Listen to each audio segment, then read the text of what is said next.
This is section 9.3, part A, polar and rectangular forms of equations.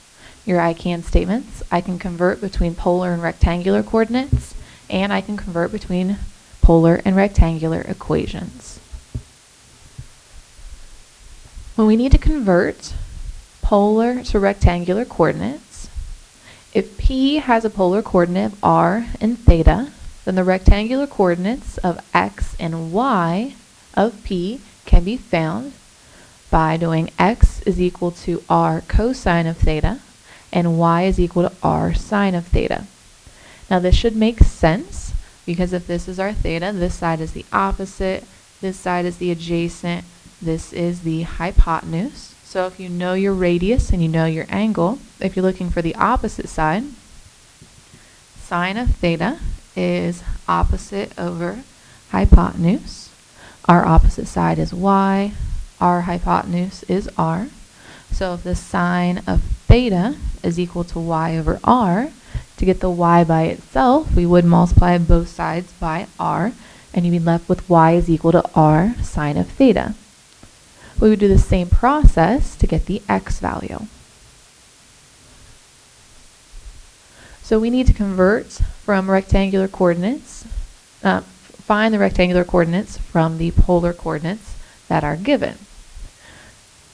So to find our x value, we're going to do r times the cosine of pi over 6 and r times the sine of pi over 6. If you have out your unit circle, if you have your unit circle memorized, we're going to see that this is going to be 4 times radical 3 over 2 and 4 times 1/2. If we simplify, we know 2 goes into itself once, 2 goes into 4 twice, 2 goes into itself once, 2 goes into 4 twice.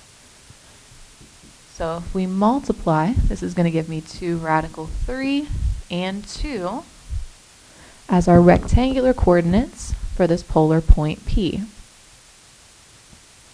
Let's do the same thing for the next one. Remember, it's the radius times the cosine of your angle and the radius times the sine of your angle. Again, we're going to look at our unit circle. Cosine of 135 is negative radical 2 over 2.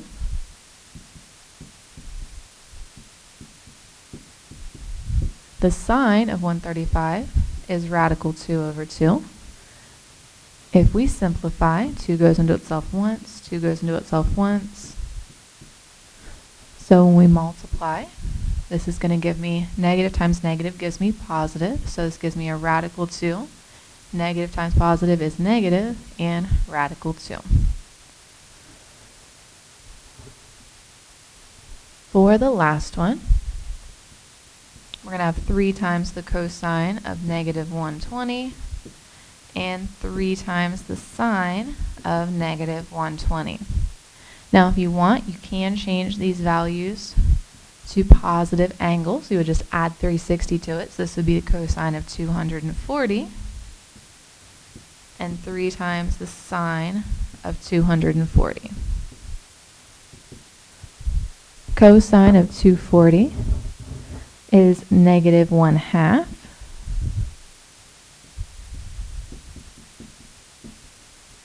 The sine of 240 is negative radical 3 over 2. And if we simplify, this is going to give me negative 3 over 2 and negative 3 radical 3 over 2.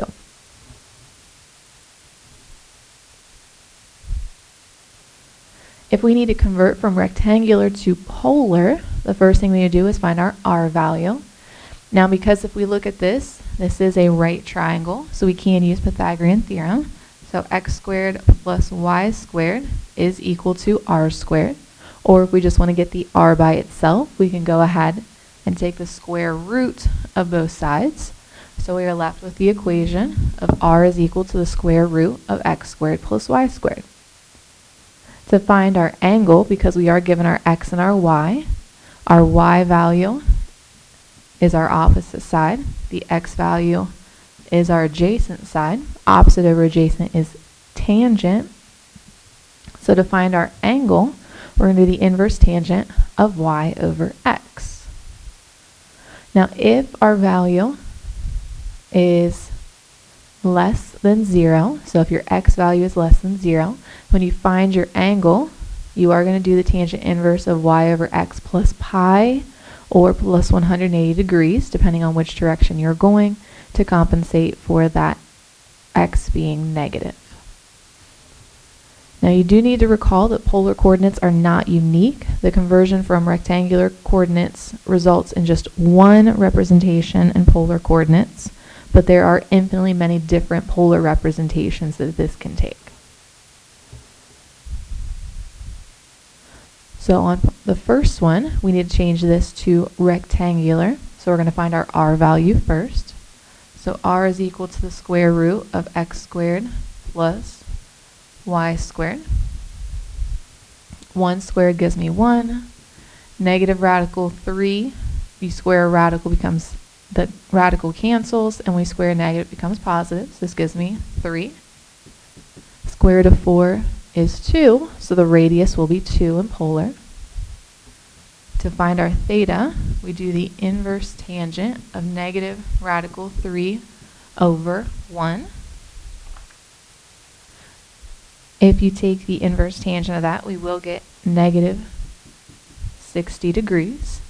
So we have the coordinates of 2 and negative 60, but it says to find two pairs. So remember, you can also add 360. So negative 60 plus 360 gives me 300 degrees.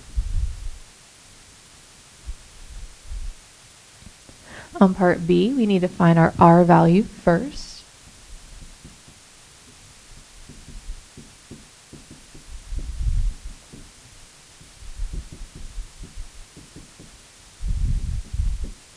Then we need to find our theta.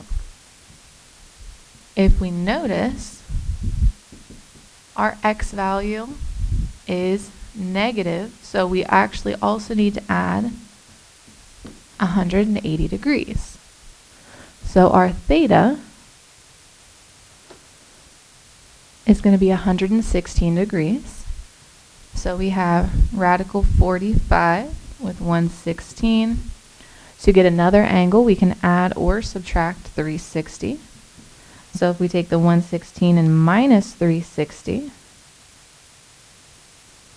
we're going to get negative 244 degrees.